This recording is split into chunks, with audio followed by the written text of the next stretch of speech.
ሰላም ሰላም እንዴት ናችሁ? ወደ አክሱም ጉዞ ኢትዮጵያ አየር መንገድ አዲስ አበባ ላይ ነው የምንገኘው። እንግዲህ የመጀመሪያ ጉዟችን በጧቱ መጠን ተቀምጠናል። በረራ እንዳያመልጠን።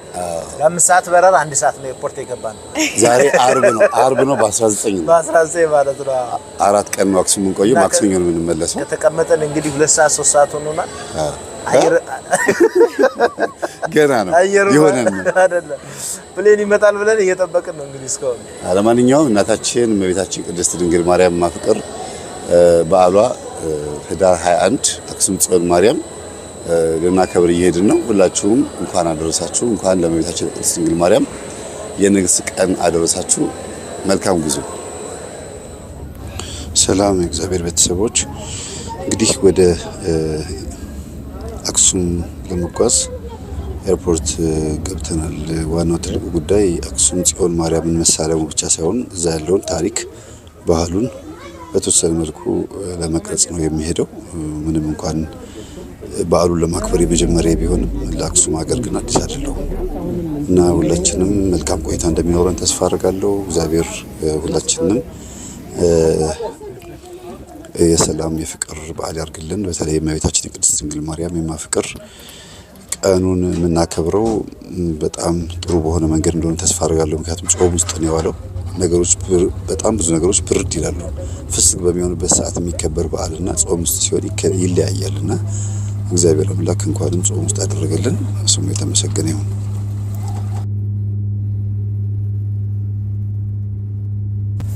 ወደ አክሱም ይሁን ወደ የትኛውም ክፍለ ሀገር ሲሄድ በጣም ብዙ ተማሪዎችን እንደማገኝ ተስፋ አደርጋለሁ። በተለይ በማህበር ያቋቋምኳቸውን ብዙ ወንድምና እህቶችን እንደማገኝ ተስፋ አደርጋለሁ።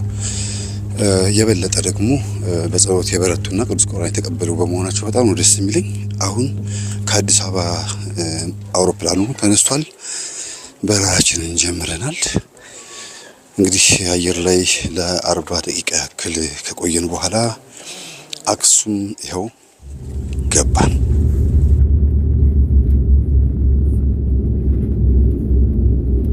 አክሱም ደርሰናል።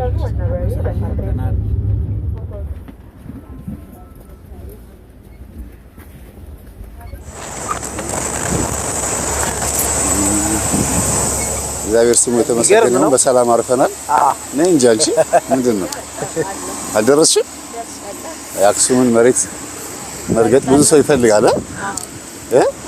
ብዙ ሰው የአክሱምን መሬት መርገጥ የሚፈልግበት ትልቁ ምክንያት ይህች ታቦት ስላለች ነው። በጣም አይደለ? መናብርተ ጽዮን ተብሎ የሚጠሩ በኢትዮጵያ ውስጥ 4 ናቸው። ተድባበ ማርያም፣ መርጥለ ማርያም፣ እንዲሁም አክሱም ጽዮን ማርያም እና ደግሞ ጣና ቂርቆስ። እነዚህ ታቦተ ጽዮን ወደ ኢትዮጵያ ስትመጣ ያረፈችባቸው ቦታዎች ናቸው። የመጨረሻ ጊዜ ያረፈው እንግዲህ እዚህ ነው። አክሱም ጽዮን ወይም ጽዮን ማርያም ተብሎ የሚጠራው ያ ነው። እንግዲህ መጀመሪያ ጣና ቂርቆስ ነው ያረፈችው። ጣና ቂርቆስ ነው። ከዛ ከኢየሩሳሌም እንደመጣች ማለት ነው። ህዳር 21 የሚከበረው አንዱ ትልቁ ምክንያቱ ኢትዮጵያ ጣና ቂርቆስ የመጣችበት ቦታ ላይ ነው እና በእለተ ቀኑ በ21 ህዳር 21 ስለገባች ለዛ ነው። ከዛ ቀጥሎ መርጡለ ማርያም ወይም መርጡለ ጽዮን ትባላለች። ከዛ ደግሞ ተድባበ ማርያም፣ ተድባበ ጽዮን ትባላለች። አሁን ደግሞ አክሱም ጽዮን ያለነው እየገባን ነው። እንግዲህ መልካም ቆይታ።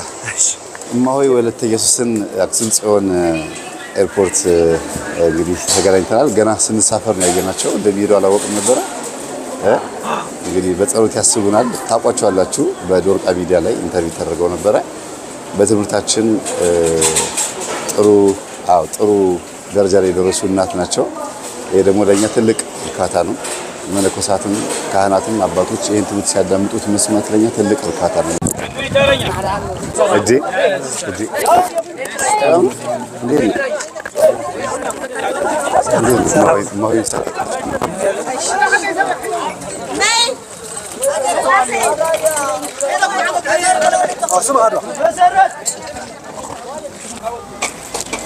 ማን አለ ከእናንተ መካከል?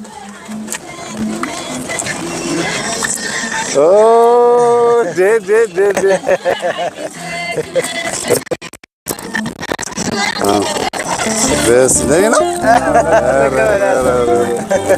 እንዴት ናችሁ? በጣም አመሰግናለሁ። እግዚአብሔር ይመስገን። ደህና ናችሁ? እግዚአብሔር ይመስገን። እንኳን ደህና ቆያችሁ። ሰላም ናችሁ? እንዴት ነው? ደህና ናችሁ? ሰላም ናችሁ? እሺ፣ እሺ አባቴ፣ እሺ፣ እናመሰግናለን። እንዴት ናችሁ? ደህና ናችሁ? ሰላም ናችሁ? እንዴት ናችሁ? እንኳን ደህና ቆያችሁ። አንበሳ ደህና ቆያችሁ።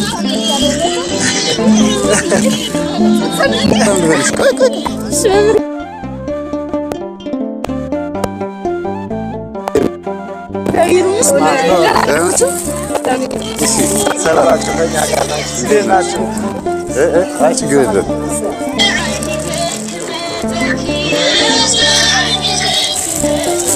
ደስ ይላል። በጣም እናመሰግናለን። እንግዲህ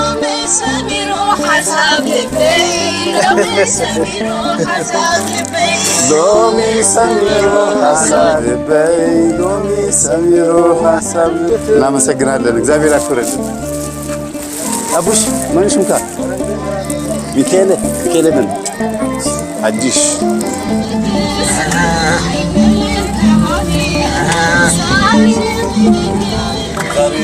የልቤ ደረሰ የልቤ ደረሰ እሰይ ስለተሰመረ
አውሮፕላን ወርደን ቀጥታ ወደ ክላሳችን የምንገባ መስሎን ነበረ።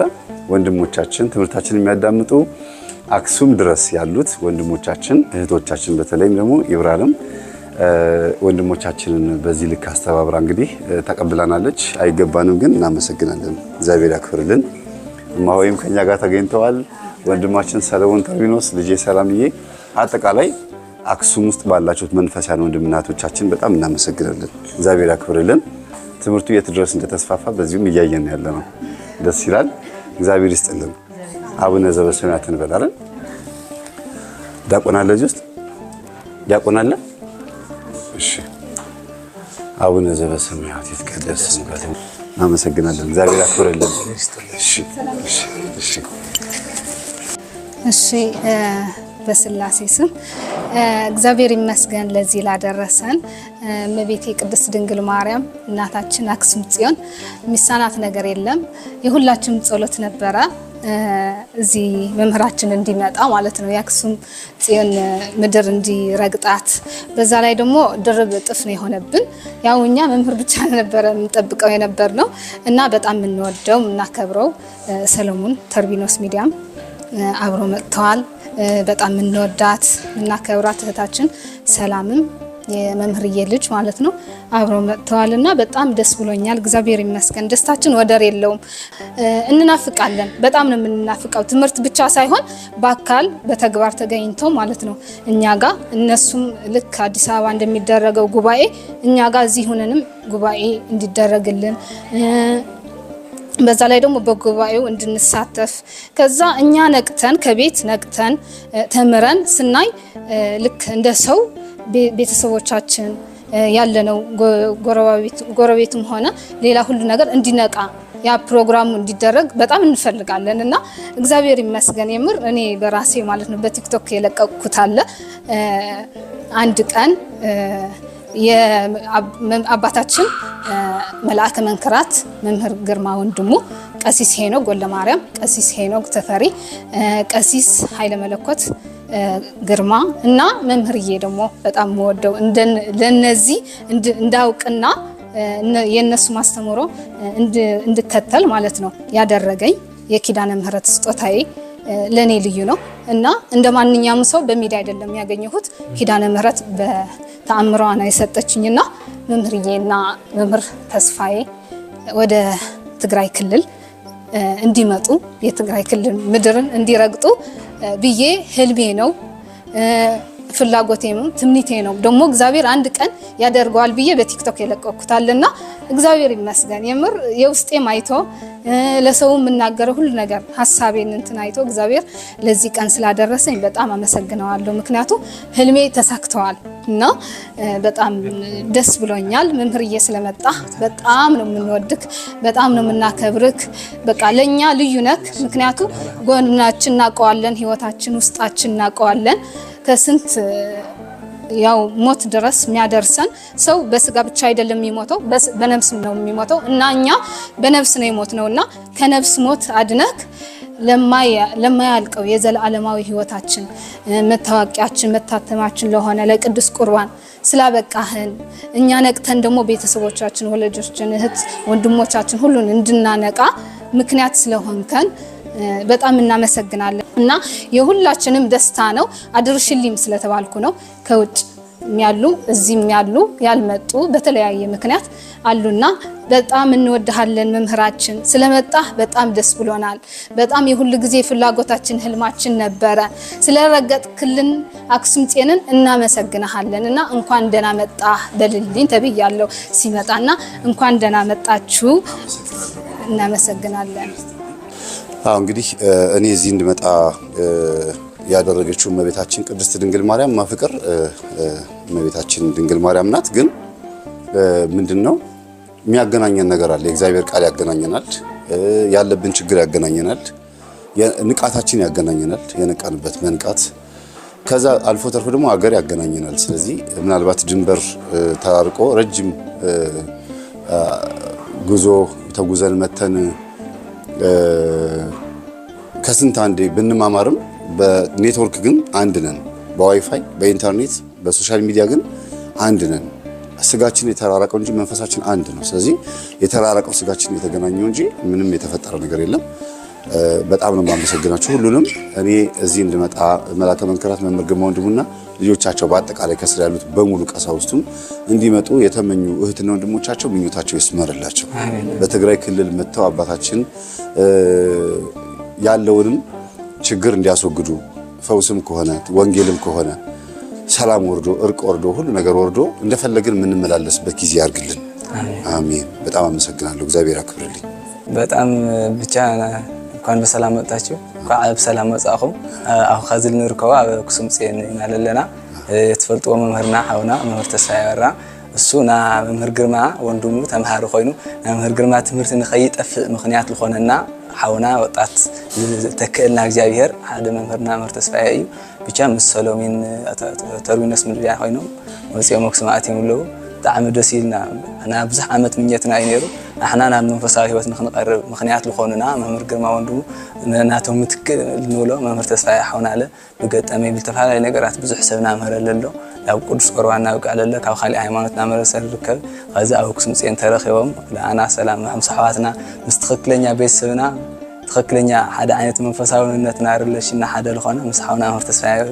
አወራውዒልና ነው ማዓንቲ ህዳር ጽዮን እኔና አክሱም ጽዮን ንርከብ ከእናንተ ብዙ የምንፈልገው ጥያቄዎችም አሉን በሚዲያም ተራቀቀን መጀመሪያ ከመራራቅ መቀራረብ ይሻላልና በቅርበት ሆነን እንደዚህ ተገናኝተን ደግሞ በደንብ የውስጣችን ለመነጋገር እግዚአብሔር ስለፈቀደልን እናመሰግናለን እንኳን ሰላም መጣችሁ አመሰግናለሁ እግዚአብሔር አክብርና አረፍ በል በቃ ዜር ጽልን አክሱም ጽዮን ማርያም ይህን ትመስላለች በማታ በጣም ታምራለች እንግዲህ በማታ መተን ወደ ቤተክርስቲያን የተሳለሙ ቀኑ ሙሉ ተማሪዎቻችንን እንዴት እንዳስተናገዱን አይታችኋልና በዛ የተነሳ ሰዓታችን በእነሱ ቁጥጥር ውስጥ ስለነበረ ነው በጣም ደስ ይላል በዚህ ልክ ተማሪዎቻችን እንዲያውም ድንገት ስለመጣንባቸው ነው የሥራ ሰዓት ስለሆነ እንጂ ቅዳሜ ወይ እሑድ ሆኖ ቢሆን ኖሮ ተናግሬም ቢሆን ኖሮ ብዙ ነገር እንደሚጠብቀን ነበር።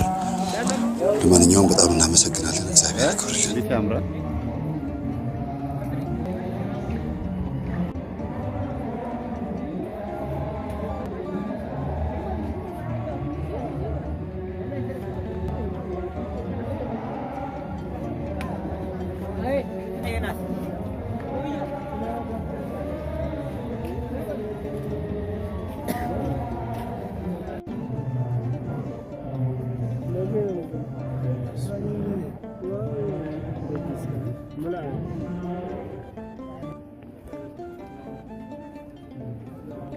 አሁን ያለነው አክሱም ጽዮን ታቦቱ አለበት ተብሎ ይሄ ከኋላ የምታዩት ታቦቱ አለበት ተብሎ የሚታሰብበት ቦታ ነው። ከፊት ለፊታችን የተሳለመ የምታዩት በጥንት ጊዜ መጀመሪያ ታቦቱ መጥቶ ያረፈበት ቦታ ነው። የሚገርም ነው። የሚገርም ነው። እድለኞች ነን ታውቃለህ አይደል? በጣም እድለኞች ነን።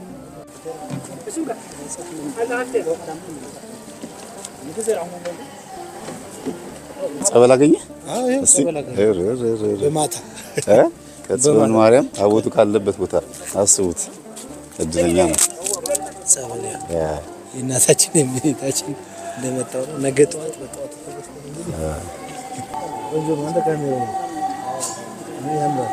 ሰላም የእግዚአብሔር ቤተሰቦች እንደምን አመሻችሁ፣ እንደምን አላችሁ።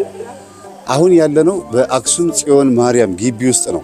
ታቦቷ ትክክለኛዋ ታቦት አለች ተብሎ የሚታመንበት የምናምንበት ቦታ ላይ ያለነው። መባረክ ነው። በጣም ደስ ይላል። እኛ ከአዲስ አበባ ተጉዘን የመጣ ነው። ዛሬ እለቱ 19 አርብ ቀን ነው። ከማርያም ቀን ቀደም ብለን 2 ቀን የመጣ ነው። በማታ ድባቡ በጣም ደስ ይላል። የሚገርማችሁ ታቦተ ጽዮን ኢትዮጵያ የመጣችበት ትልቁ ምክንያቱ ንብረትነቱ የኢትዮጵያ ስለሆነ ነው። ይሄንን በመናገር ብዙ ሰው እንደፈለገ ሊያወራ ይችላል። ግምት ግን አይደለም የምናገረው። ሙሴ ለመጀመሪያ ጊዜ በፈርዖን ቤት እያደገ ያለ በ40 ዓመቱ ከፈርዖን ቤት ተሰዶ ከግብጽ ማለት ተሰዶ ኢትዮጵያን የመጣው ያገባውም ኢትዮጵያዊቷን ሴፕራን ወይም ሴፓራን ያገባው ክህነትም የተማረው በኢትዮጵያዊ ዮቶር ነው። ስለዚህ ክህነትን የተማረው አጠቃላይ እግዚአብሔርን በደንብ ያወቀው ከእናቱ ቀጥሎ ከሙሴ እናት ቀጥሎ ክህነትን ያስተማረው ኢትዮጵያዊ ካህን ከሆነና ሚስቱም ኢትዮጵያዊት ከሆነች እንዲሁም የገረዘችው ሙሴን የገረዘችው ኢትዮጵያዊቷ ሚስቱ እንደሆነች ይነገራል። በመጽሐፍ ቅዱስ ላይ ተጽፏል። ስለዚህ በአጠቃላይ ታቦተ ጽዮን ሙሴ ተቀብሏት ወደ ኢትዮጵያ እንድትመጣ የተደረገው መነሻዋ ለሁሉ ለትምህርቱም፣ ለምንጩም፣ ለቃሉም ለሁሉ ነገር መነሻዋ ኢትዮጵያ ስለሆነች ነው ብዬ እኔ አስባለሁ። ይሄን በመናገሬ አላፍርበትም። ደፈር ብዬ በመናገሬም ደስተኛ ነኝ። ቀጥሎ ግን የሙሴ ታቦት በቅዱሳን አባቶች እጅ ላይ የተገላበጠች መታ በድንኳን ስትከበር ቆይታ መታ ፍልስጤማውያን በካህኑ ኤሊ ዘመን የካህኑ ኤሊ ዘመን ማለት በቅዱስ ቁርባን የሚያላግጡበትና የሚዘባበቱበት ዘመን ማለት ነው። ካህኑ ኤሊ 2 ልጆች ነበሩት። በቤተ መቅደስ አጥር አካባቢ ላይ ሴቶችን እያማገጡ ያስቸግሩ የነበሩ፣ ቅዱስ ቁርባኑ ላይ ደግሞ ሄደው እንደፈለጉ እየበሉ እየጠጡ ለመስዋዕት የቀረበው ምግብ እየበሉ እየጠጡ በቅዱስ ቁርባን ያላግጡ የነበሩ የካህናት ልጆች ነበሩ። እግዚአብሔር እነዚህ ልጆች ሊቀጣ ፈልጎ ጦርነት አስነሳ ይላል። ስለዚህ አንዳንድ ጊዜ ጦርነት ሲነሳ ከሰይጣን ወይም ከአጋንንት ወይም ከአህዛብ ብቻ ሳይሆን ከእግዚአብሔርም ይሆናል። ከዛ ታቦተ ጽዮን እንድትማረክ አደረገ እግዚአብሔር። 2ቱ ካህናት አፊንና ፊናስ ታቦተ ጽዮንን ተሸክመው ወደ በረሃ ወደ ጦርነት ሲሄዱ ታቦተ ጽዮን ተማረከች። በማን? በፍልስጤማን በአህዛብ ሰዎች ሲነኳት ታቃጥለ ነበረች፣ ትቀስፍ ነበረች ታቦት። ፍልስጤማን ሲነኳት ግን ምንም አላደረገቻቸው። ምክንያቱም ልትሰራ ያሰበችው ተአምር ስለነበረ ነው።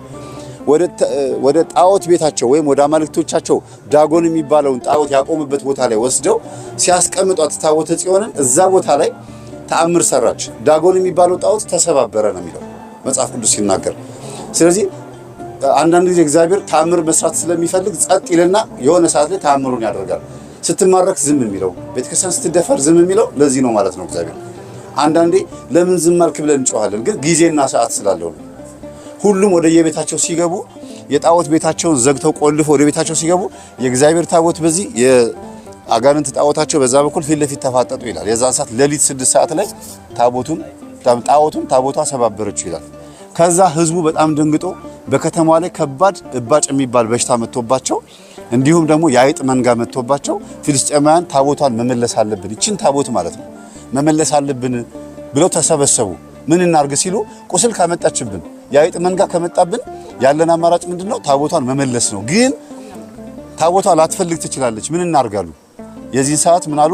2 ላሞችን እናምጣና በላሞች ላይ ሰረገላ አስረን ታቦቱን ዛሬ አስቀምጠን ወደ እስራኤል እንልቀቃቸው። ላሞች ልጆቻቸውን ስለሚወዱ ጥጃዎቻቸውን ፈልገው ከተመለሱ ታቦቱ እንዲሄድ አልፈለገም ማለት ነው አምላካቸው።